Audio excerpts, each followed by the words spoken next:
Hi friends, இன்றைக்கி நம்ம கீரை குழம்பு எப்படி சேர்த்து பார்க்கலாம். நான் வீடியோக்குள்ளே போகலாம். நான் தலைக்கீரையோ வெந்தயக்கீரையோ எடுத்துக்கிறேன், போட்டுக்கிறேன். காரத்துக்கு தேவையான பச்சை மிளகாய் சேர்த்துக்கோங்க.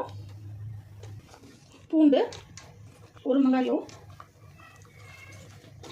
வாஷ் பண்ணி வச்சுக்கிறேன். துவரம் பருப்பு சேர்த்துக்கிறேன். டொமேட்டோ சேர்த்துக்கோங்க. தண்ணி சேர்த்துக்கோங்க. 1/4 டேபிள் ஸ்பூன் மஞ்சள் இல்லை புளி சேர்த்துக்கோங்க.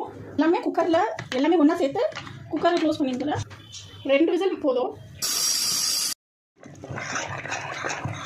மைனோ ஃபுல்லாக மட்டன் எடுத்து ஊற்றிக்கலாம். தேவையான உப்பு சேர்த்துக்கலாம். இனிப்புக்கு ஒரு பாயில் எண்ணெய் சேர்த்துக்கோங்க. சாணந்தோ கடுகு சேர்த்துக்கோங்க. சீரகம் சேர்த்துக்கோங்க. காஞ்ச மிளகாய் சேர்த்துக்கோங்க. கருவேப்பிலை சேர்த்துக்கோங்க. இங்கே சேர்த்துக்கோங்க. கீரை குழம்பு ரெடி. இந்த வீடியோ பிடிச்சிருந்தா லைக் பண்ணுங்க, ஷேர் பண்ணுங்க, கமெண்ட் பண்ணுங்க, சப்ஸ்கிரைப் பண்ணுங்க. ஃபுல்லாக